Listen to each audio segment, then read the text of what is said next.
तो पिलामाने आज आम पानी रे पानी प्रश्न उत्तर करवा 7th क्लास रो ओडिया कौन देछि देखो पाठ होछि 4 पानी रे पानी 1 नंबर क्वेश्चन काढ एबे।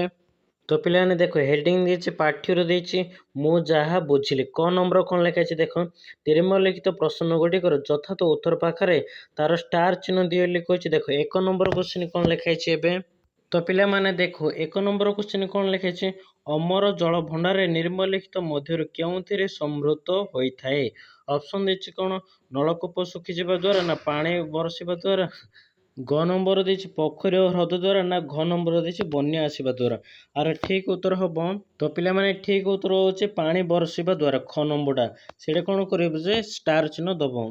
तो 2 नंबर क्वेश्चन एबे देखो कोन दिएछि निम्नलिखित मध्य केउ कथाटी जलचक्र सहित संपर्कित। ऑप्शन कोन देछि क नंबर वर्षा जल संग्रह करिबा ना ख समुद्र रो उठुतबा बाष्प बादल होई बरसिबा ना ग नदी माने समुद्र को जाई मिसिबा ना घ वर्षा रे चारिएडे केवल पानी ही देखा जिबा। तो आर ठीक उत्तर हबो पिलाने ख नंबरटा समुद्र रो उठुतबा बाष्प बादल होई बरसिबा। तो सेडे कोन करे जे स्टार चिन्ह दबो। 3 नंबर क्वेश्चन एबे देखो एही बड़ भूल रो दंड एबे आमे समस्त को मिली अछु एठारे केउ भल आड़ को संकेत करा अछि। ऑप्शन कोन देछि देखो क नंबर जलचक्र रो अवधारणा को न बुझिबा ना ख आवश्यक ठारो अधिक पानी रे व्यवहार करबा ना ग पोखरे गुडको अलिया रे पति देबा ना घ होछि भूतल भंडार विषय रे विचार न करबा। तो आर ठीक उत्तर हबो ख नंबरटा ठीक उत्तर हबो आवश्यकता ठारो अधिक पानी रे व्यवहार करबा।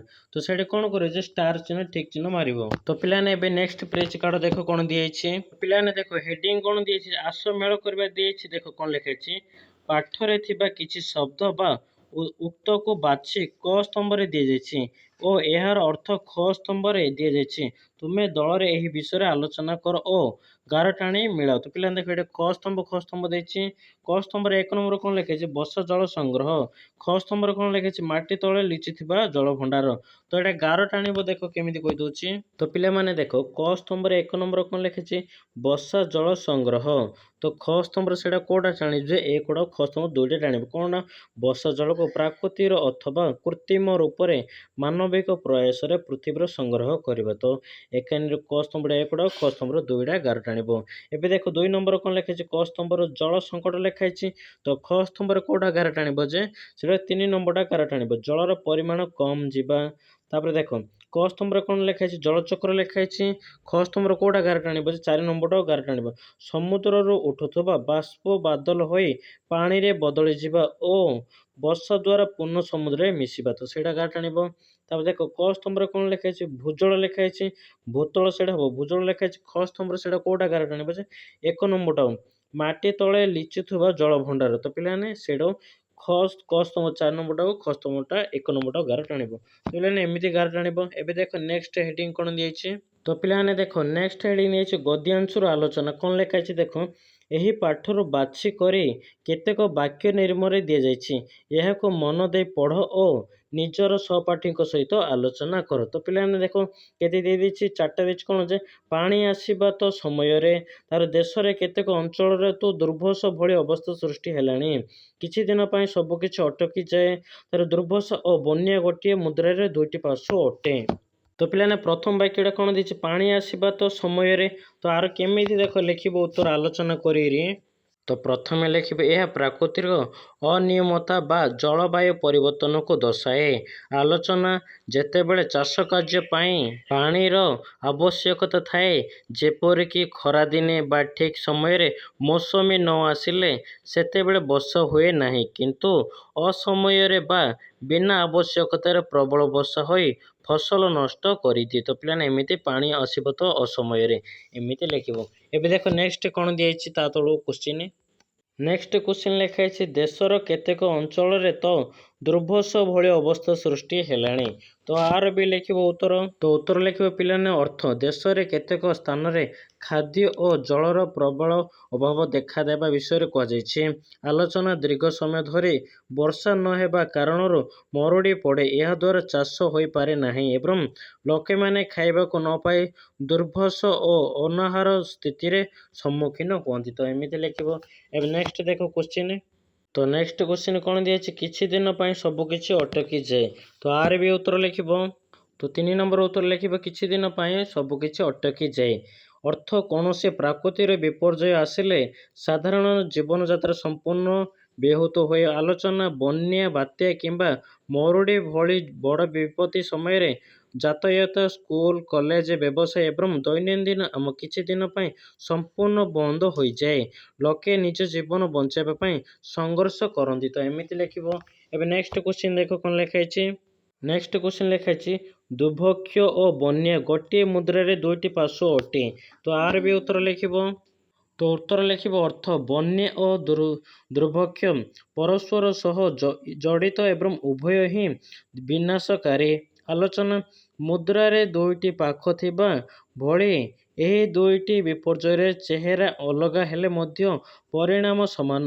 ବନ୍ୟା ଜଳର ଆଧର୍ଯ୍ୟ ଯୋଗୁଁ ଆସେ ଏବଂ ଦୁର୍ଭିକ୍ଷ ମରୁଡ଼ି ଜଳର ଅଭାବ ଯୋଗୁଁ ଆସେ, କିନ୍ତୁ ଶେଷରେ ଉଭୟ ହିଁ ଧନଜୀବନ ନଷ୍ଟ କରନ୍ତି ଏବଂ ଦେଶକୁ ଗରିବ ଆଡ଼କୁ ଠେଲି ଦିଅନ୍ତି। ତ ପିଲାମାନେ ଏମିତି ଲାଷ୍ଟ କ୍ୱେଶ୍ଚିନ୍ର ଉତ୍ତର ଲେଖିବ। ତ ପିଲାମାନେ ଏବେ ନେକ୍ସଟ ହେଡ଼ିଂ କାର୍ଡ଼ ଏବେ କ'ଣ ଦିଆଯାଇଛି ଦେଖ।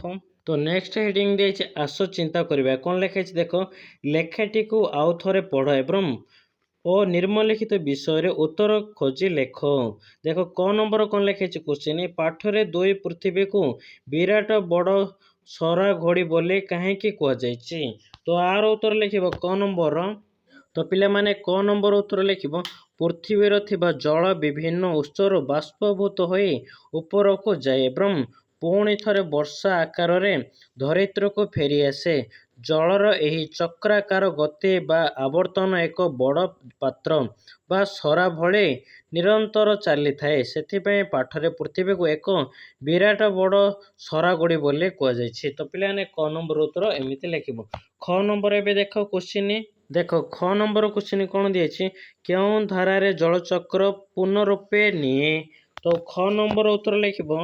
ତ ଖ ନମ୍ବର ଉତ୍ତର ଲେଖିବ ପିଲାମାନେ ସୂର୍ଯ୍ୟ କିରଣରେ ଜଳ ଭାଗରୁ ଜଳ ବାଷ୍ପ ହୋଇ ଉପରକୁ ଉଠି ମେଘ ସୃଷ୍ଟି କରେ ଏବଂ ସେହି ମେଘ ଥଣ୍ଡା ହୋଇ ବର୍ଷା ଆକାରରେ ପୁଣି ନଦୀ ହ୍ରଦ ଓ ସମୁଦ୍ରକୁ ଫେରି ଆସେ।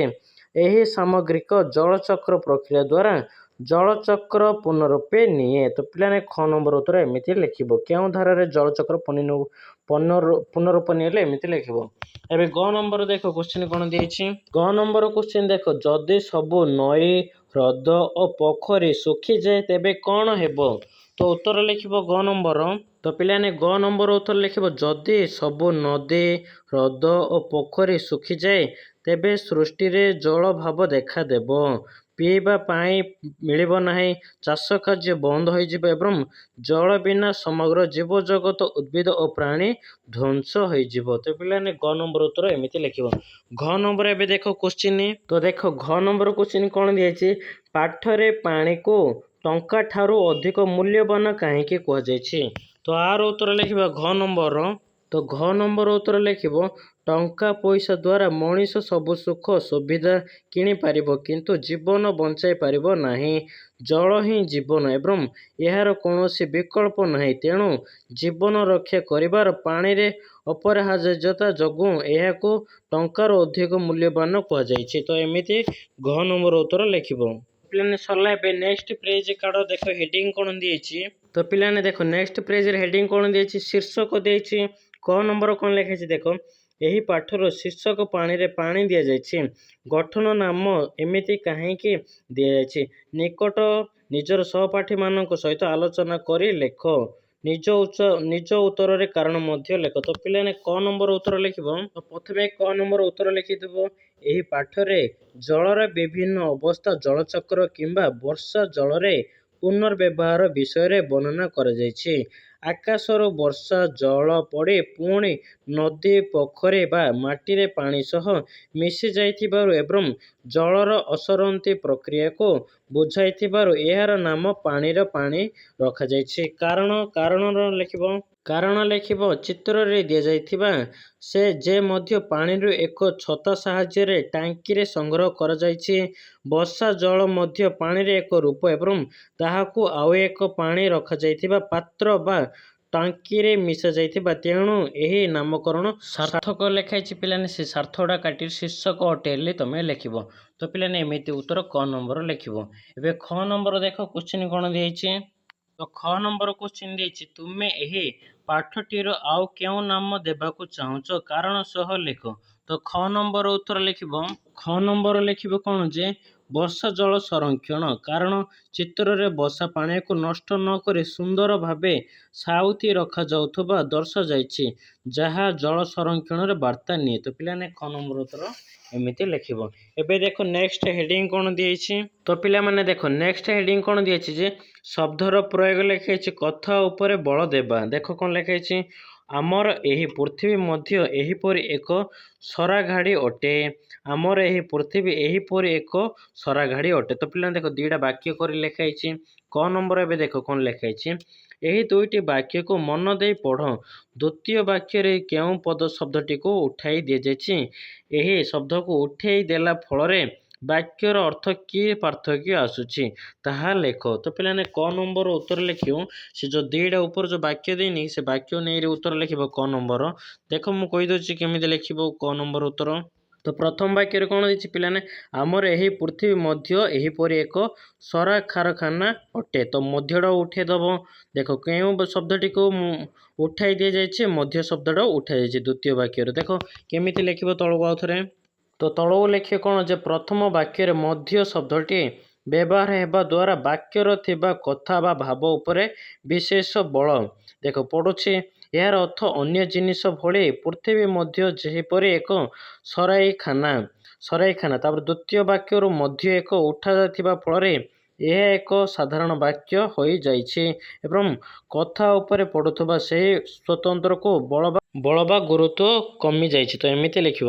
ଦେଖ ଏବେ ଖ ନମ୍ବର କ୍ୱେଶ୍ଚିନ୍ କ'ଣ ଲେଖାଇଛି, ପାଠ ମଧ୍ୟରେ ଏହିପରି ଆଉ କିଛି ଶବ୍ଦ ମଧ୍ୟ ଅଛି ଯେଉଁଗୁଡ଼ିକର ଉପସ୍ଥିତିରେ ବାକ୍ୟ ବିଶେଷ ଭାବ ପ୍ରଭାବିତ ହେଉଛି। ପାଠକୁ ପଢ଼ି ସେହିପରି ଶବ୍ଦ ଥିବା ବାକ୍ୟଗୁଡ଼ିକ ବାଛି ଲେଖ। ତ ଖ ନମ୍ବର ଦେଖ କେମିତି ଶବ୍ଦ ବାଛି ଲେଖିବ କହିଦେଉଛି। ଖ ନମ୍ବର ଉତ୍ତର ଲେଖିବ ପିଲାମାନେ ଉଦ୍ଦେଶ୍ୟ। ପାଠ ମଧ୍ୟରେ ଏହିଭଳି ଶବ୍ଦ ଯେପରିକି ବି, ହିଁ, ମଧ୍ୟ, ସୁଦ୍ଧା ଥିବା ବାକ୍ୟ ବାଛିବା ଯାହା ବାକ୍ୟର ଅର୍ଥକୁ ବିଶେଷ ଭାବେ ପ୍ରଭାବିତ କରେ। ଉଦାହରଣ ସ୍ୱରୂପ କିଛି ବାକ୍ୟ ଦେଖ ପିଲାମାନେ ତଳେ ଦିଆଯାଇଛି। ଏକ ନମ୍ବର ଦେଖ ଦେଇଛି, ସେ ହିଁ ଏହି କାମଟି କରିଛନ୍ତି। ଏଠାରେ ହିଁ ଶବ୍ଦ କଥା ଉପରେ ବଳ ଦେଉଛି। ଦୁଇ ନମ୍ବର ଦେଖ, ତୁମେ ବି ମୋ ସହିତ ଆସିବ। ଏଠାରେ ବି ଶବ୍ଦ ବାକ୍ୟରେ ଗୁରୁତ୍ୱ ଦେଉଛି। ତ ପିଲାମାନେ ଖ ନମ୍ବର ଉତ୍ତର ଏମିତି ଲେଖିବ। ଏବେ ଦେଖ ନେକ୍ସଟ ହେଡିଂ କ'ଣ ଦିଆଯାଇଛି ତଳେ କ୍ୱେଶ୍ଚିନ୍। ତ ପିଲାମାନେ ଦେଖ ନେକ୍ସଟ ହେଡିଂ ଦିଆଯାଇଛି ସମାନାର୍ଥକ ଶବ୍ଦ। କ'ଣ ଲେଖାଯାଇଛି, ତଳେ ଦିଆଯାଇଥିବା ବାକ୍ୟମାନଙ୍କର ରେଖାଙ୍କିତ ଶବ୍ଦଗୁଡ଼ିକ ପାଇଁ ବାଦଲ ମଧ୍ୟରେ ସମାନାର୍ଥକ ଶବ୍ଦମାନ ରହିଛି, ତାହାକୁ ବାଛି ଲେଖ। ତ ପିଲାମାନେ ଦେଖ ଏখানে ଗୋଟେ ବାଦଲ ଚିତ୍ର ଦେଇଛି।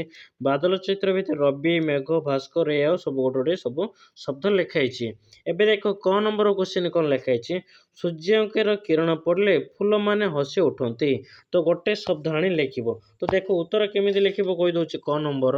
ତ କ ନମ୍ବର ଉତ୍ତର ଲେଖିବ ସୂର୍ଯ୍ୟଙ୍କର କିରଣ ପଡ଼ିଲେ ଫୁଲମାନେ ହସି ଉଠନ୍ତି। ଉତ୍ତର ରବି, ଭାସ୍କର, ଦିବାକର, ଦିନକର। ତ ସେ ବାଦଲ ଲୁହା କାଢ଼ି ଗୋଟେ ଲେଖିବ। ଖ ନମ୍ବର ଦେଖ ସମୁଦ୍ରର ପାଣି ବାଷ୍ପ ହୋଇ ଉପରକୁ ଯାଇଥାଏ। ଆର ଉତ୍ତର ଲେଖିବ ବାରିଧ। ଗ ନମ୍ବର କ୍ୱେଶ୍ଚିନ୍ ଏବେ ଦେଖ। ଗ ନମ୍ବର କ୍ୱେଶ୍ଚିନ୍ ଦେଇଛି ହଠାତ୍ ବାଦଲ ଗର୍ଜିବାର ଲାଗିଲା। ଆର ଉତ୍ତର ଲେଖିବ। ଗ ନମ୍ବର ଉତ୍ତର ଲେଖିବ ମେଘ ଜଳଦ। ଘ ନମ୍ବର କ୍ୱେଶ୍ଚିନ୍ ଦେଖ ଏବେ ଜଳଚକ୍ରର ପବନର ମଧ୍ୟ ବହୁତ ବଡ଼ ଭୂମିକା ରହିଛି। ଆର ଉତ୍ତର ଲେଖିବ କ'ଣ ଯେ ପିଲାମାନେ ବାୟୁ ଓ ସମୀର। ତ ପିଲାମାନେ ଏମିତି ସେ ବାଦଲ କାଢ଼ିରେ ଗୋଟେ ଉତ୍ତର ଲେଖିବ। ଏବେ ନେକ୍ସଟ ପେଜ କାଢ଼ ଦେଖ କ'ଣ ଦିଆଯାଇଛି। ତ ପିଲାମାନେ ଦେଖ ହେଡିଂ ଦିଆଯାଇଛି କ'ଣ ଯେ ଉପସର୍ଗ। ଆମେ କ'ଣ ଲେଖାଇଛି ଦେଖ, ଆମେ ପ୍ରଦେଶର ରାଜଧାନୀ ମାନଙ୍କର ଏହି ଜଳଭାବ ଦେଖାଦେଲାଣି। କ'ଣ ଦେଖ ଲେଖାଇଛି, ଏହି ବାକ୍ୟରେ ରେଖାଙ୍କିତ ଶବ୍ଦର ଦେଶ ଓ ଶବ୍ଦ ପୂର୍ବର ପ୍ର ସମ୍ପୃକ୍ତ ହୋଇ ନୂଆ ଶବ୍ଦଟି ସୃଷ୍ଟି ହୋଇଛି। ପ୍ରଦେଶ କୌଣସି ଶବ୍ଦ ବା ଧାତୁର ପୂର୍ବରେ ବ୍ୟବହୃତ ହୋଇଥିବା ନିର୍ଦ୍ଦିଷ୍ଟ ଶବ୍ଦକୁ ଉପସର୍ଗ କୁହାଯାଏ। ପିଲାମାନେ ଉପସର୍ଗ କାହାକୁ କୁହାଯାଏ ଜାଣିଲ। ଏବେ ଦେଖ ଏହାକୁ ପୂର୍ବ ପ୍ରତ୍ୟୟ ମଧ୍ୟ କୁହାଯାଏ। ଆସ ତଳଚିତ୍ରକୁ ଦେଖି କିଛି ଉପସର୍ଗ ବିଷୟରେ ଜାଣିବା। ତ ପିଲାମାନେ ଦେଖ ଗୋଟେ ଉପସର୍ଗ ତଳେ ଦିଆଯାଇଛି କ'ଣ ଯେ ହାର ଲେଖାଇଛି। ହାରରେ ଏକା ଲେଖି ଦେଖ ଆ ଲେଖାଇଛି। ଆ ତାପରେ ମଝି ଲେଖିଛି ହାର ଆହାର, ତାପରେ ପରି ଲେଖା ହେଇଛି ପରିହାର ପରିହାର, ଉପ ଏକାନି ଲେଖିଛି ଉପହାର, ତାପରେ ବି ହାର, ତାପରେ ପ୍ରହାର। ତ ପିଲାମାନେ ଏମିତି ହାର ଲେଖିକିରି ଗୋଟେ ଗୋଟେ ଶବ୍ଦ 4ଟା ଶବ୍ଦ ଲେଖା ହେଇଛି। ସେକେଣ୍ଡ କ୍ୱେଶ୍ଚିନ୍ ଏବେ ଦେଖ କ'ଣ ଲେଖିଛି। ଏବେ ତୁମେ ମଧ୍ୟ ଉପସର୍ଗ ପ୍ରୟୋଗ କରି ନୂଆ ଶବ୍ଦ ଗଢ଼ ଓ ତାକୁ ବାକ୍ୟରେ ପ୍ରୟୋଗ କର। ଏଇଠି ଦେଖ ନୂଆ ଗୋଟେ 2ଟା ଶବ୍ଦ ଦେଇଛି କ'ଣ ଯେ ପାତ୍ର ଲେଖା ହେଇଛି ଜ୍ଞାନ ଲେଖା ହେଇଛି। ପାତ୍ରରେ 2ଟା ଅଛି ଅ ଲେଖା ହେଇଛି ତ ସେକେଣ୍ଡ ଲେଖେନି, ତ ସେକେଣ୍ଡ ଲେଖିବ ବାକ୍ସରେ। ତ ପିଲାମାନେ ସେକେଣ୍ଡ 4ଟା ବାକ୍ସ ଦେଇଛି, 4ଟା ବାକ୍ସରେ ଲେଖିଦେବ ଅପାତ୍ର, ଅଜ୍ଞାନ, ବିଜ୍ଞାନ, ସୁଜ୍ଞାନ। ତ ପିଲାମାନେ ଏମିତି 4ଟା ବାକ୍ସରେ 4ଟା ଉତ୍ତର ଲେଖିଦେବ। ଏବେ ନେକ୍ସଟ ଦେଖ ତଳେ କ'ଣ ଦେଇଛି ହେଡିଂ। ତ ପିଲାମାନେ ନେକ୍ସଟ ହେଡିଂ ଦେଇଛି ପାଠରୁ ଆଗକୁ। ଦେଖ ତୁମ କଥା କ'ଣ ଲେଖା ହେଇଛି କ ନମ୍ବର କ୍ୱେଶ୍ଚିନ୍। ପୃଥିବୀର ସରାଘାଟିରେ ଜଳରାଶି କେବେ କମ୍ ନ ହେଉ ଏଥିପାଇଁ ତୁମେ କ'ଣ କ'ଣ ଉଦ୍ୟମ କରିବ ତୁମର ସହପାଠୀମାନଙ୍କ ସହିତ ଆଲୋଚନା କରି ଲେଖ। ତ କ ନମ୍ବର ଦେଖ କେମିତି ଜଳ ଯଦି ନଷ୍ଟ ବା ନ ସରିଲେ କେମିତି ଲେଖିବ ଉତ୍ତର। ତ କ ନମ୍ବର ଉତ୍ତର ଲେଖିବ ପୃଥିବୀରେ ଜଳରାଶିର ସମତୋଲନ ବଜାୟ ରଖିବା ପାଇଁ ଆମେ ନିମ୍ନଲିଖିତ ଉଦ୍ୟମ ଗୁଡ଼ିକର କରାଇପାରିବା। ଜଳର ସଦୁପଯୋଗ, ଦୈନନ୍ଦିନ କାର୍ଯ୍ୟରେ ଜଳର ଅପଚୟ ବନ୍ଦ କରିବା, ବର୍ଷା ଜଳ ଅମଳ, ବର୍ଷା ଜଳକୁ ସଂରକ୍ଷଣ କରି ଭୂତଳ ଜଳର ସ୍ତର ବୃଦ୍ଧି କରିବା। ତା ତଳ ଆଉଥରେ ଲେଖିବ। ତ ପିଲାମାନେ ଏଇ କ୍ୱେଶ୍ଚିନ୍ର 2ଟା 3ଟା ପଏଣ୍ଟ ଲେଖିଦେଲେ ବି ତମେ ହବ। ଦେଖ ବର୍ଷା ଜଳ ଅମଳ, ବର୍ଷା ଜଳକୁ ସଂରକ୍ଷଣ କରି ଭୂତଳ ଜଳର ସ୍ତର ବୃଦ୍ଧି କରିବା, ବ୍ୟାପକ ବୃକ୍ଷରୋପଣ, ଅଧିକ ଗଛ ଲଗାଇବା ଯାହାଦ୍ୱାରା ନିୟମିତ ବୃଷ୍ଟିପାତ ହେବ, ଜଳାଶୟ ସୁରକ୍ଷା, ପୋଖରୀ, ନଦୀ ଏବଂ ହ୍ରଦଗୁଡ଼ିକୁ ପ୍ରଦୂଷଣ ମୁକ୍ତ ରଖିବା। ତ ପିଲାମାନେ ଏମିତି ଉତ୍ତର ଲେଖିବ। କ ନମ୍ବର ଏମିତି ଜଳରାଶି କମ୍ ନ ହେବା ପାଇଁ ତମେ ଉତ୍ତର ଲେଖିବ। ଖ ନମ୍ବର ଏବେ ଦେଖ କ୍ୱେଶ୍ଚିନ୍ କ'ଣ ଦେଇଛି। ଏହି ପାଠରେ ଗୋଟିଏ ଅଂଶର ଜଳଚକ୍ରର ପ୍ରକ୍ରିୟା ବିଷୟରେ କୁହାଯାଇଛି। ସେହି ଅଂଶକୁ ଚିହ୍ନ, ଜଳଚକ୍ରକୁ ଚିତ୍ର ମାଧ୍ୟମରେ ପ୍ରସ୍ତୁତ କର। ତ ଖ ନମ୍ବର ଉତ୍ତର ଲେଖିବ। ଗୋଟେ ପ୍ରସ୍ତୁତ କରି ଚିତ୍ର ମାଧ୍ୟମ କରିବେ ତାର। ତ ପିଲାମାନେ ଖ ନମ୍ବର କହିଛି ଜଳଚକ୍ର ମାଧ୍ୟମରେ ଚିତ୍ର କରିବେ। ଦେଖ କେମିତି ଚିତ୍ର କରିବେ କହିଦେଉଛି। ତ ପିଲାମାନେ ଏଇ ଟାଇପ୍ର ତମେ ସୂର୍ଯ୍ୟ ଚିତ୍ର ରଖିପାରିବ, ତାପରେ ପର୍ବତ ରଖିପାରିବ, ସିଆଡ଼େ ମେଘ ବସୁଥିବ, ତାପରେ ଇଆଡ଼େ କ'ଣ ଯେ ପିଲାମାନେ ସୂର୍ଯ୍ୟରେ ପାଣି ପୁରା ଶୁଖୁଥିବ। ଏଇ ଟାଇପ୍ର ଜଳଚକ୍ର ଚିତ୍ର କରି ତମେ ଛପେଇ ପାରିବ। ଏବେ ଗ ନମ୍ବର କ୍ୱେଶ୍ଚିନ୍ କ'ଣ ଦେଇଛି ଦେଖ। ତ ପିଲାମାନେ ଗ ନମ୍ବର କ୍ୱେଶ୍ଚିନ୍ ଲେଖାଇଛି ତୁମେ ଦ୍ୱାରା ତିଆରି କରାଯାଇଥିବା ଜଳଚକ୍ରର ଚିତ୍ର ବିବରଣୀ ପ୍ରସ୍ତୁତ କର। ତ ପିଲାମାନେ ଜଳଚକ୍ର ଚିତ୍ର କରିଥିବେ ତାର ବିବରଣୀ ପ୍ରସ୍ତୁତ କରିବା। ଦେଖ କେମିତି ଲେଖି କହିଦେଉଛି ଗ ନମ୍ବର ଉତ୍ତର। ଉତ୍ତର ଦେବ ଜଳଚକ୍ରର ବିବରଣୀ। ପ୍ରକ୍ରିୟାର ଆରମ୍ଭ, ସୂର୍ଯ୍ୟଙ୍କ ଉତ୍ତାପ ଯୋଗୁଁ ପୃଥିବୀର ବିଭିନ୍ନ ଜଳାଶୟକୁ ଜଳ ବାଷ୍ପରେ ପରିଣତ ହୋଇ ଆକାଶକୁ ଯାଏ, ଏହାକୁ ବାଷ୍ପୀଭବନ କୁହାଯାଏ। ମେଘ ସୃଷ୍ଟି, ବାୟୁମଣ୍ଡଳ ଉପରେ ଭାଗରେ ଥିବା ଥଣ୍ଡା ପବନ ସଂସ୍ପର୍ଶରେ ଆସି ଏହି ଜଳବାୟୁ ବାଷ୍ପ ଛୋଟ ଛୋଟ ଜଳକଣିକାରେ ପରିଣତ ହୁଏ ଓ ମେଘ ସାଜେ। ତା ତଳେ ଲେଖିବ ଆଉଥରେ। ତା ତଳେ ଲେଖିବ ବର୍ଷା, ମେଘ ଗୁଡ଼ିକ ଅଧିକ ଭାରୀ ହେଲେ ତାହା ବର୍ଷା ବା ବରଫ ଆକାରରେ ବାଷ୍ପକୁ ଖସି ପଡ଼େ। ଚକ୍ରର ସମାପ୍ତି, ଏହି ବର୍ଷା ଜଳ ପୁଣି ନଦୀ, ଝରଣା ମାଧ୍ୟମରେ ସମୁଦ୍ରକୁ ଫେରିଯାଏ। ନିଷ୍କର୍ଷ, ଏହିପରି ଭାବେ ଜଳ ପ୍ରକୃତିର ଏକ ଚକ୍ରାକାର ଗତିରେ ଘୂରି ବୁଲେ ଯାହାକୁ ଜଳଚକ୍ର କୁହାଯାଏ। ଏହା ଦ୍ୱାରା ପୃଥିବୀର ଜଳର ସନ୍ତୁଳନ ରହିଯାଏ। ତ ପିଲାମାନେ ଗ ନମ୍ବର ଉତ୍ତର ଏମିତି ଲେଖିବ। ଏବେ ନେକ୍ସଟ ଦେଖ କ'ଣ ଦେଇଛି। ଦେଖ ପିଲାମାନେ ନେକ୍ସଟ ପେଜ କାଢ଼। ଦେଖ ହେଡିଂ କ'ଣ ଦେଇଛି ନେକ୍ସଟ ପେଜରେ ସୃଜନଶୀଳତା ଲେଖା ହେଇଛି। କ ନମ୍ବର କ'ଣ ଲେଖା ହେଇଛି ଦେଖ। କଳ୍ପନା କର ଯେକୌଣସି ଦିନ ତୁମ ଘରେ ପାଣି ଆସିଲା ନାହିଁ, ତୁମକୁ ବିଦ୍ୟାଳୟକୁ ଯିବାକୁ ହେବ।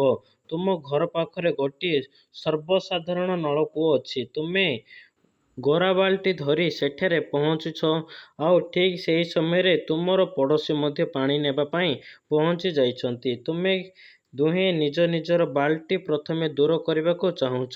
ଏମିତି ପରିସ୍ଥିତି ତୁମ ଭିତରେ କୌଣସି ପ୍ରକାର କଳକଳିଆ ନ ହେଉ, କଳିକଜିଆ ନ ହେଉ, ଏହାକୁ ଧ୍ୟାନରେ ରଖି 3ଟି ସ୍ଲୋଗାନ ତିଆରି କର। ତ ପିଲାମାନେ ଦେଖ ସ୍ଲୋଗାନ କେମିତି ଲେଖିବ କ ନମ୍ବର ଉତ୍ତର। ସ୍ଲୋଗାନ 1 କଳତି କରାଳ ଛାଡ଼ିବା କରି ପାଣି ନେବା। ସ୍ଲୋଗାନ 2 ଭାଇଚାରା ରଖିବା ମନେ ଧୈର୍ଯ୍ୟ ଧରିବା ସମସ୍ତେ ଜଣେ ଜଣେ। ସ୍ଲୋଗାନ 3 ଶାନ୍ତିରେ ପାଣି ଭରିବା ସମସ୍ତଙ୍କ ସମୟ ବଞ୍ଚାଇବା। ତ ପିଲାମାନେ ଏମିତି ସ୍ଲୋଗାନ 3ଟା ଲେଖିବ। ଏବେ ଦେଖ ଖ ନମ୍ବର। ତ ପିଲାମାନେ ସେ ପେଜରେ ଆଗା ଦେଖ ଖ ନମ୍ବର କ'ଣ ଲେଖା ହେଇଛି।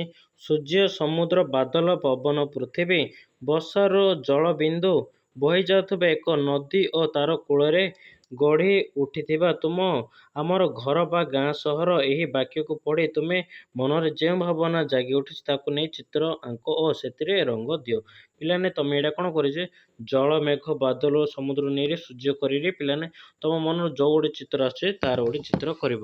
ତ ପିଲାମାନେ ଏଇ ଟାଇପ୍ର ଗୋଟେ ସୂର୍ଯ୍ୟ ରଖିବ, ସମୁଦ୍ର ରଖିବ, ଆଉ ଗୋଟେ ନଦୀ ରଖିବ, ଗାଁ କିଛି ରଖିବ, ମେଘ ବସୁଥିବ, ଏ ଟାଇପ୍ର ଗଛପତ୍ର ରଖି, ପର୍ବତ ରଖି ତମେ ଡ୍ରଇଂ କରି ତମେ ସେଠି ଛପେଇବ।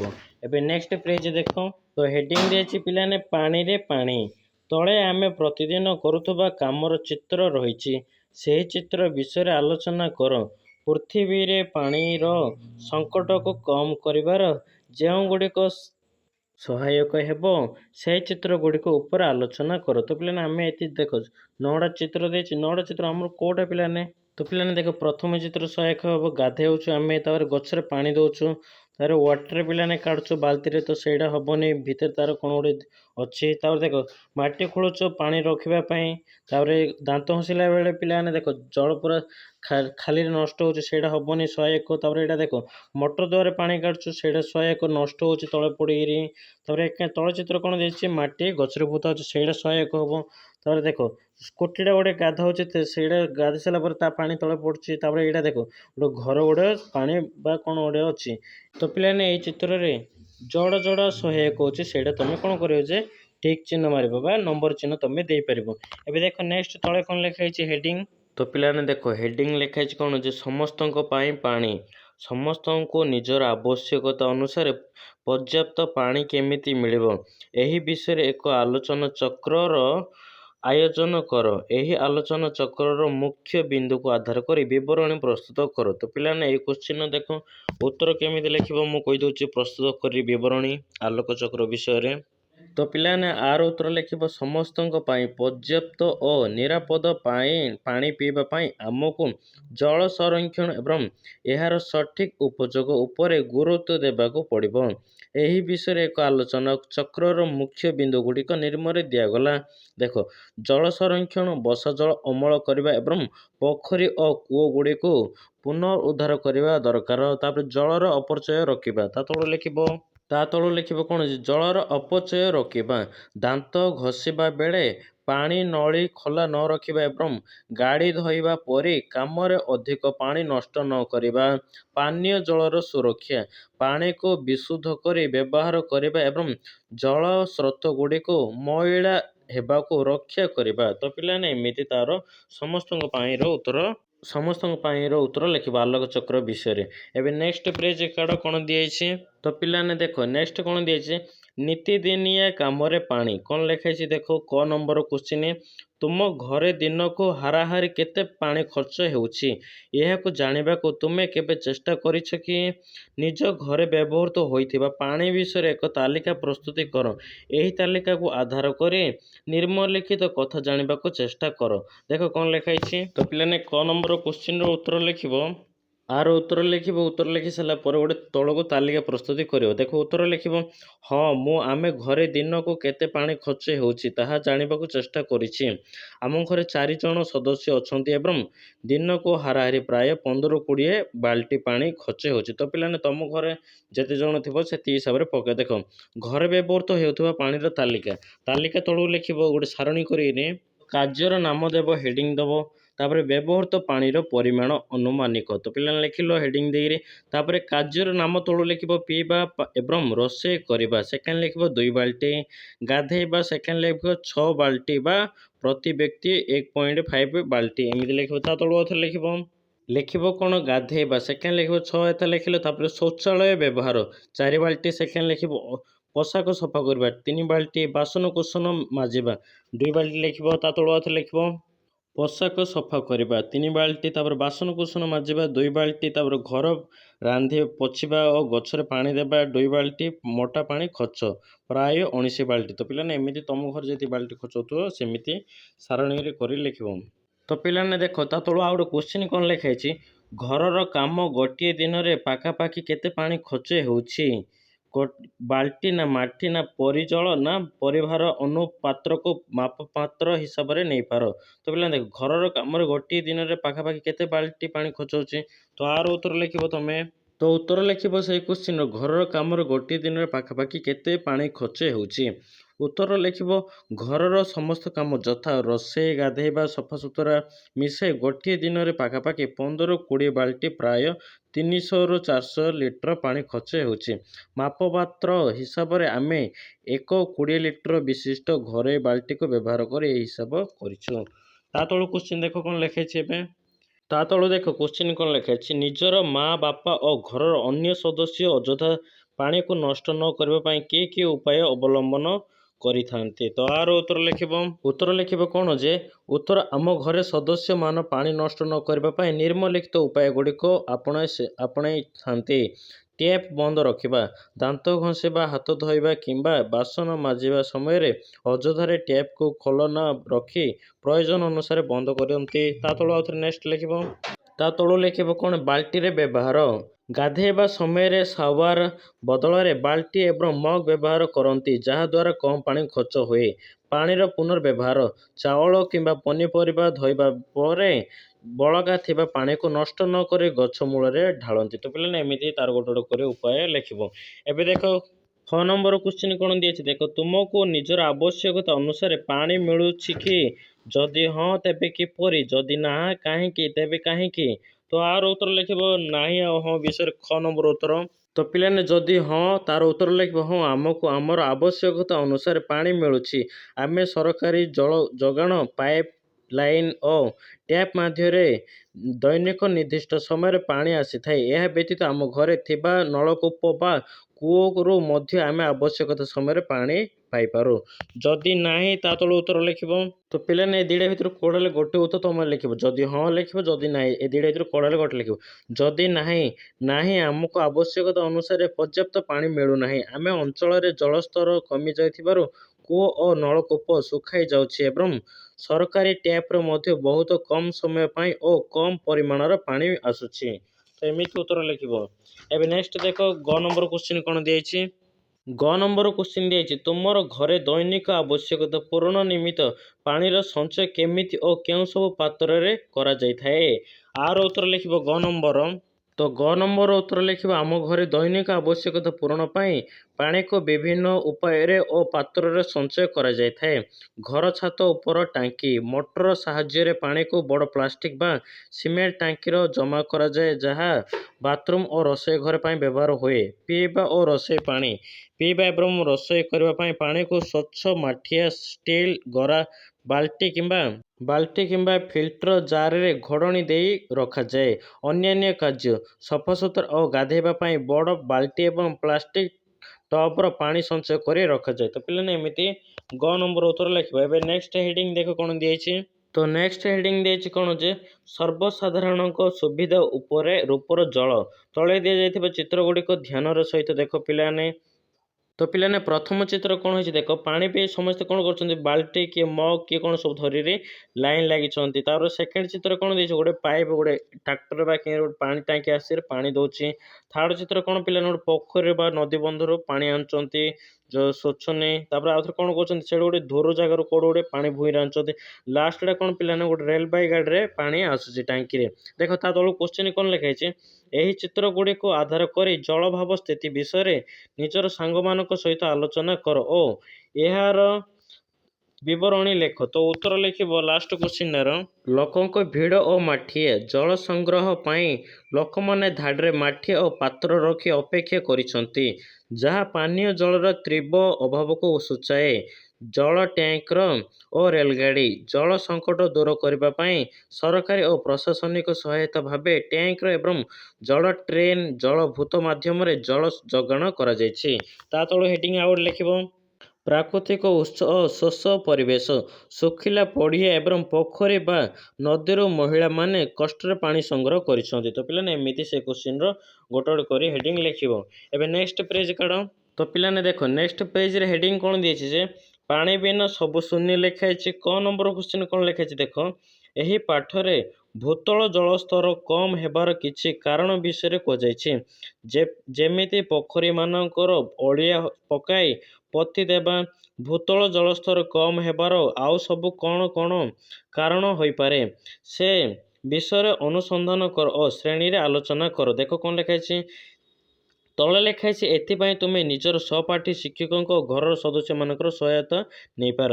ତ ଦେଖ କ ନମ୍ବର ଉତ୍ତର ଲେଖିବ କୋଶ୍ଚିନ୍ର। ତ କ ନମ୍ବର ହେଡ଼ିଂ ଦେବ ଭୂତଳ ଜଳସ୍ତର କମିବାର କାରଣ ଗୁଡ଼ିକ।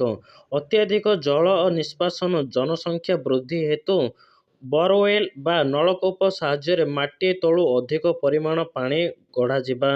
ଜଙ୍ଗଲ କ୍ଷୟ, ଗଛ କାଟିବା ଦ୍ୱାରା ବର୍ଷା ଜଳ ମାଟି ଭିତରକୁ ଶୋଷି ହୋଇ ଯାଇପାରେ ନାହିଁ। ତା ତଳୁ ନେକ୍ସଟ ହେଡ଼ିଂ ଲେଖିବ। ନେକ୍ସଟ ହେଡ଼ିଂ ଲେଖିବ କଂକ୍ରିଟୀକରଣ। ସହର ଗୁଡ଼ିକର ରାସ୍ତାଘାଟ ଓ ପକ୍କା ଘର ଯୋଗୁଁ ବର୍ଷା ପାଣି ମାଟି ଭିତରକୁ ପ୍ରବେଶ କରିପାରେ ନାହିଁ। ବର୍ଷାର ଅଭାବ, ଜଳବାୟୁ ପରିବର୍ତ୍ତନ ଯୋଗୁଁ ଅନିୟମିତ ଏବଂ କମ୍ ବର୍ଷା ହେବ। ତା ତଳୁ ଆଉ ଗୋଟେ ହେଡ଼ିଂ ଦେବ ଚାଷ କାର୍ଯ୍ୟର ଅଧିକ ବ୍ୟବହାର। ପାରମ୍ପରିକ ପଦ୍ଧତିରେ ଚାଷ ପାଇଁ ଅତ୍ୟଧିକ ଭୂତଳ ଜଳ ନଷ୍ଟ କରିବା। ତ ପିଲାମାନେ ଏମିତି କ ନମ୍ବର କୋଶ୍ଚିନ୍ ଗୋଟେ ଗୋଟେ ତଳେ ଦେଇରେ ହେଡ଼ିଂ ଲେଖିବ ଉତ୍ତର। ଖ ନମ୍ବର ଏବେ ଦେଖ କୋଶ୍ଚିନ୍ କ'ଣ ଦେଇଛି। ଏବେ ଦେଖ ଖ ନମ୍ବର କୋଶ୍ଚିନ୍ କ'ଣ ଲେଖା ହେଇଛି। ଖ ନମ୍ବର ଦେଖ କ'ଣ ଲେଖା ହେଇଛି, ଭୂତଳ ଜଳସ୍ତର କମିଯିବା ଫଳରେ ଆମକୁ ଏବେ କେଉଁ ସବୁ ସମସ୍ୟାର ସମ୍ମୁଖୀନ ହେବାକୁ ପଡ଼ୁଛି। ତ ଖ ନମ୍ବର ଉତ୍ତର ଲେଖିବ। ଖ ନମ୍ବର ଉତ୍ତର ଲେଖିବ ପାନୀୟ ଜଳର ସଙ୍କଟ। ନଳକୂପ ଓ କୂଅ ପୋଖରୀ ଗୁଡ଼ିକ ଶୁଖାଯାଇ ପିଇବା ପାଣିର ଘୋର ଅଭାବ ଦେଖାଯାଉଛି। ଚାଷ କାର୍ଯ୍ୟର ବ୍ୟାଘାତ, ଫସଲ ପାଇଁ ସେଚନ ଉପଯୁକ୍ତ ଜଳ ନ ମିଳିବାରୁ ଚାଷ ଜମି ନଷ୍ଟ ହେଉଛି। ତା ତଳୁ ଲେଖିବ ମରୁଡ଼ି ପରିସ୍ଥିତି, ମାଟିର ଆର୍ଦ୍ରତା କମିଯିବା ଫଳରେ ଗଛଲତା ଶୁଖାଯାଉଛି ଏବଂ ମରୁଡ଼ି ଦେଖାଯାଉଛି। ତା ତଳୁ ଲେଖିବ ଆର୍ଥିକ କ୍ଷତି, ପାଣି ପାଇଁ ଗଭୀର ନଳକୂପ ଖୋଳିବାକୁ ପଡ଼ିଥିବାରୁ ଲୋକଙ୍କର ଅଧିକ ଅର୍ଥ ଖର୍ଚ୍ଚ ହେଉଛି। ତ ପିଲାମାନେ ଏମିତି ଉତ୍ତର ଲେଖିବ। ଏବେ ଗ ନମ୍ବର ଦେଖ କୋଶ୍ଚିନ୍ କ'ଣ ଲେଖା ହେଇଛି, ତୁମର ବିଦ୍ୟାଳୟ, ଗାଁ ବା ସହର ସ୍ଥାନୀୟ ପ୍ରଶାସନ ଦ୍ୱାରା ଭୂତଳ ଜଳସ୍ତର ବୃଦ୍ଧି ନିମନ୍ତେ କେଉଁ କେଉଁ ଉଦ୍ୟମ କରାଯାଉଛି ତାହାକୁ ଲେଖ। ତ ଉତ୍ତର ଲେଖିବ ଗ ନମ୍ବର। ତ ପିଲାମାନେ କେଉଁ କେଉଁ ଉଦ୍ୟମ କରାଯାଉଛି ଲେଖିବ ଉତ୍ତର। ବର୍ଷା ଜଳ ସଂରକ୍ଷଣ, ସରକାରୀ ବିଦ୍ୟାଳୟ ଓ କୋଠ ଗୁଡ଼ିକର ବର୍ଷା ପାଣିକୁ ସଂରକ୍ଷଣ କରି ମାଟି ଭିତରକୁ ଛାଡ଼ିବାର ବ୍ୟବସ୍ଥା କରାଯାଇଛି। ପୋଖରୀ ଓ ଜଳାଶୟର ଅନୁସନ୍ଧାନ, ଗାଁ ଓ ସହରରେ ଥିବା ପୁରୁଣା ପୋଖରୀ ଗୁଡ଼ିକୁ ପୁନର୍ବାର ଖୋଳାଯାଇ ଗଭୀର କରାଯାଉଛି। ବ୍ୟାପକ ବୃକ୍ଷରୋପଣ, ଜଳ ଧାରଣ କ୍ଷମତା ବଢ଼ାଇବା ପାଇଁ ପ୍ରଶାସନ ତରଫରୁ ବହୁ ପରିମାଣରେ ଗଛ ଲଗାଯାଉଛି। ସଚେତନତା ସୃଷ୍ଟି, ଜଳର ଅପଚୟ ରୋକିବା ପାଇଁ ଲୋକମାନଙ୍କୁ ବିଭିନ୍ନ କାର୍ଯ୍ୟକ୍ରମ ମାଧ୍ୟମରେ ସଚେତନ କରାଯାଉଛି। ତ ପିଲାମାନେ ଏମିତି ଗୋଟେ ଗୋଟେ ପଏଣ୍ଟ କରି ଲେଖିବ। ତ ପିଲାମାନେ ଦେଖ ଏବେ ନେକ୍ସଟ ହେଡ଼ିଂ କ'ଣ ଦେଇଛି, ଏକଥା ବି ଜାଣ ଲେଖା ହେଇଛି। ଦେଖ ବର୍ଷା ଜଳ ସଂଗ୍ରହ, ବର୍ଷା ଜଳକୁ ସାଇତି ରଖି ବ୍ୟବହାର କରିବା ପାଇଁ ହେଉଛି ଜଳ ସଞ୍ଚୟର ଉତ୍ତମ ଉପାୟ। ଏହି ଧାରାକୁ ବର୍ଷା ଜଳ ସଂଗ୍ରହ କୁହାଯାଏ। ବର୍ଷା ଜଳ ସଂଗ୍ରହର ମୂଳ ଉଦ୍ଦେଶ୍ୟ ହେଲା ଜଳ କେଉଁଠି ପଡ଼ୁଛି ସେଠାରେ ଏକାଠି କରି ବର୍ଷା ଜଳ ସଂଗ୍ରହ କର ଏକ ପ୍ରକ୍ରିୟା ଏହିପରି ଅଟେ। ତା ତଳୁ କ'ଣ ଲେଖିଛି ହେଡ଼ିଂ, ଛାତ ଉପରେ ବର୍ଷା ଜଳ ସଂଗ୍ରହ। ଏହି ପ୍ରଣାଳୀରେ ଘରମାନଙ୍କର ଛାତ ଉପରେ ଏକତ୍ର ହେଉଥିବା ବର୍ଷା ଜଳକୁ ପାଇପ୍ ଦ୍ୱାରା ଏକାଠି କରି ଟାଙ୍କିକୁ ପଠାଇ ଦିଆଯାଏ। ଏହି ଜଳର ଛାତ ଉପରେ ଥିବା ମାଟି, ଧୂଳିକଣା ମିଶିଯାଏ। ଏଣୁ ଏହାକୁ ବ୍ୟବହାର କରିବା ପୂର୍ବରୁ ତୁମେ ଏହାକୁ ସ୍ୱଚ୍ଛ କରିବା ଆବଶ୍ୟକ ହୋଇଥାଏ।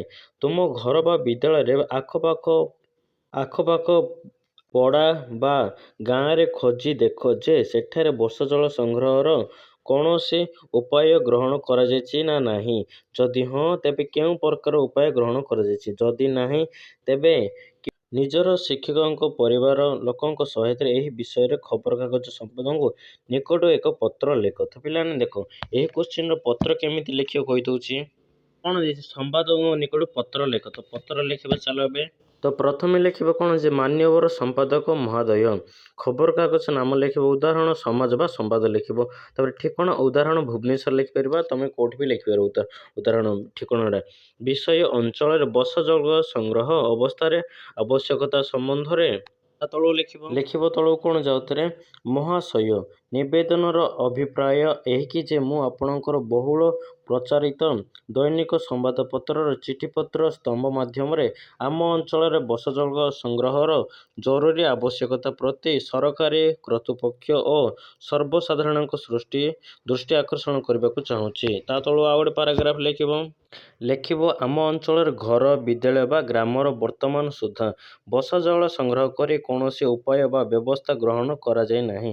ବର୍ଷା ଦିନେ ପ୍ରଚୁର ଜଳ ନଷ୍ଟ ହୋଇ ବୋହିଯାଉଛି। ଏହା ଫଳରେ ଗ୍ରୀଷ୍ମ ଋତୁର ଭୂତଳ ଜଳସ୍ତର ଅତ୍ୟଧିକ ହ୍ରାସ ପାଉଛି ଏବଂ ସାଧାରଣ ଲୋକେ ଜଳସ୍ତର ସମ୍ମୁଖୀନ ହେଉଛନ୍ତି। ଯଦି ଆମ ଅଞ୍ଚଳରେ ବର୍ଷା ଜଳ ସଂଗ୍ରହ ପ୍ରକଳ୍ପମାନ କରାଯାଆନ୍ତା ତେବେ ଭୂତଳ ଜଳସ୍ତର ବୃଦ୍ଧି ପାଇବା ସହ ଭବିଷ୍ୟତର ଜଳ ସଙ୍କଟ ସମସ୍ୟାର ସମାଧାନ ହୋଇପାରନ୍ତା। ତା ତଳେ ଟିକେ ସାନ ପାରାଗ୍ରାଫଟି ଲେଖିବ। ଅତଏବ ଆପଣଙ୍କ ନିକଟରେ ବିଦ୍ୟୁତ ଅନୁରୋଧ କି ଏହି ଜନହିତକାର ବିଷୟଟିକୁ ଆପଣଙ୍କ ସମ୍ବାଦପତ୍ରରେ ପ୍ରକାଶ କଲେ ସମ୍ପୂର୍ଣ୍ଣ ବିଭାଗ ଶୀଘ୍ର ଏହି ଦିଗରେ ଉଚିତ ପଦକ୍ଷେପ ଗ୍ରହଣ କରନ୍ତି। ତା ତଳେ ଲେଖିବ ଇତିରେ ଲେଖିବ କ'ଣ ଯେ ଇତି ଆପଣଙ୍କ ବିଶେଷ ତୁମର ନାମ ଲେଖିବ, ଗ୍ରାମ ଓ ଅଞ୍ଚଳ ନାମ ଲେଖିବ, ତାରିଖ ଆଜିର ତାରିଖ ପକାଇ ତମେ এই ପତ୍ରଟି ଲେଖିରେ ତମେ ଲେଖିପାରିବ। ଏବେ ନେକ୍ସଟ ଦେଖ କ୍ୱେଶ୍ଚିନ୍ କ'ଣ ଲେଖା ହେଇଛି। ତ ପିଲାମାନେ ନେକ୍ସଟ ହେଡ଼ିଂ ଦେଇଛି ତୁମ ପାଇଁ ବହଳି। କ'ଣ ଲେଖିଛି ଦେଖ, ଜଳର ପ୍ରକୃତ ସ୍ରୋତ ବର୍ଷା, ନଦୀ ଓ ହ୍ରଦ ଓ ପୋଖରୀ ପାଖରେ ଦିଆଯାଇଥିବା ସାରଣୀ ମଧ୍ୟରେ ଜଳ ଓ ପ୍ରାକୃତିକ ସ୍ରୋତ ଗୁଡ଼ିକର ସମାର୍ଥନକ ଶବ୍ଦ ଖୋଜି ଲେଖ। ତ ପିଲାମାନେ ଏখানে ଗୋଟେ ବାକ୍ସ ଦେଇଛି, ସେ ବାକ୍ସ ଭିତରେ ବିଭିନ୍ନ ପ୍ରକାର ଶବ୍ଦ ଦେଇଛି। ସେ ଶବ୍ଦ କାଢ଼ିକି କେମିତି ତାର ଖୋଜି ଲେଖିବ ଦେଖ କହିଦେଉଛି ଉତ୍ତର। ତ ଉତ୍ତର ଲେଖିବ ପିଲାମାନେ ବର୍ଷା ପାଇଁ ସାମାର୍ଥିକ ଶବ୍ଦ। ବର୍ଷା ପ୍ରଥମେ ଅଛି, ତ ବର୍ଷାରେ ଲେଖିବ କ'ଣ ଯେ ପ୍ରଥମ ଧାଡ଼ିରେ ଅଛି ନା ବର୍ଷା ଲେଖିବ। ଦ୍ୱିତୀୟ ଧାଡ଼ିରେ ଅଛି ନଦୀ, ସାମାର୍ଥିକ ଶବ୍ଦ ହେଉଛି ଝରଣା ବା ନଦୀ। ଡାହାଣ ପାଖରେ ଚିହ୍ନଟ ଝରଣା ଦିଆଯାଇଛି ତ ସେଇଟା ଲେଖିବ। ତାପରେ ତୃତୀୟରେ କ'ଣ ଅଛି ଜଳ ପାଇଁ ସମାର୍ଥିକ ଶବ୍ଦ, ଜଳ ହିଁ ଲେଖିବ ପ୍ରଥମ ଧାଡ଼ିରେ। ତ ଏମିତି ପିଲାମାନେ ଲେଖିବ। ଏବେ ନେକ୍ସଟ ପେଜ କାଢ଼। ତ ପିଲାମାନେ ନେକ୍ସଟ ପେଜ ଦେଖ ହେଡ଼ିଂ କ'ଣ ଦିଆଯାଇଛି, ଆସ ଖୋଜିବା ଲେଖାଛି। ଦେଖ କ୍ୱେଶ୍ଚିନ୍ କ'ଣ ଲେଖିଛି, ପାଣି ବିଷୟରେ ଲେଖାଯାଇଥିବା ଗୀତ କବିତାକୁ ସଂଗ୍ରହ କର ଓ ନିଜେ ଲେଖ। ଏଥିପାଇଁ ତୁମେ ନିଜର ପରିବାର ସଦସ୍ୟ, ଶିକ୍ଷକ, ପାଠାଗାର ବା ଇଣ୍ଟରନେଟର ସାହାଯ୍ୟ ନେଇପାର। ତ ପିଲାମାନେ ଦେଖ ପାଣି ଭିତରେ କେମିତି ଗୀତ ଗୋଟେ ଲେଖିବ କହିଦେଉଛି। ପ୍ରଥମେ ଗୀତ କ'ଣ ଲେଖିବ ଯେ ପାଣି ଜଳ ବିଷୟରେ ଏକ ସୁନ୍ଦର କବିତା। ଦେଖ, ଜଳ ହିଁ ଜୀବନ ଆମର, ସେ ଯେ ଅଟେ ଅମୂଲ୍ୟ ରତନ, ବିନା ଜଳେ ସଂସାର ଛାର, ଜଳ ବିନା ବଞ୍ଚିବ ନାହିଁ ଜୀବନ। ଏମିତି ଲେଖିବ। ତା ତଳୁ ଆଉ ଗୋଟେ ଲେଖିବ ନଦୀ ନାଳ ପୋଖରୀରୁ ମିଳେ, ବର୍ଷା ରୂପେ ଆକାଶରୁ ଝରେ, ଜଳକୁ ନ କରିବା ନଷ୍ଟ, ସଭିଏଁ ବଞ୍ଚିବା ସୁଖରେ। ତ ଏମିତି ପିଲାମାନେ ସେଇ ବିଷୟରେ ଗୋଟେ ଗୀତ ଲେଖିପାରିବ। ତ ପିଲାମାନେ ଦେଖ ନେକ୍ସଟ କ'ଣ ଦିଆଯାଇଛି, ଝରକାର ଦିଆଯାଇଛି। ସେଇଟା ଗୋଟେ କ'ଣ ଦିଆଯାଇଛି, ଗୋଟେ ହିଡ଼ କଡ଼ରେ ଥିବା ଇତିହାସ, ସେଇଟାକୁ ପଢ଼ିବାକୁ କହିଛି। ତୁମେ ସେଇଟା ନିଜେ ପଢ଼ିବ। ତ ପିଲାମାନେ ଏହିପରି ଭାବେ ପାଣିର ବାଣୀ ପ୍ରଶ୍ନୋତ୍ତର ସରିଲା ପାଠ 4 ସାହିତ୍ୟର। ଭିଡ଼ିଓକୁ ଲାଇକ୍ କର, ଚ୍ୟାନେଲକୁ ସବସ୍କ୍ରାଇବ କର।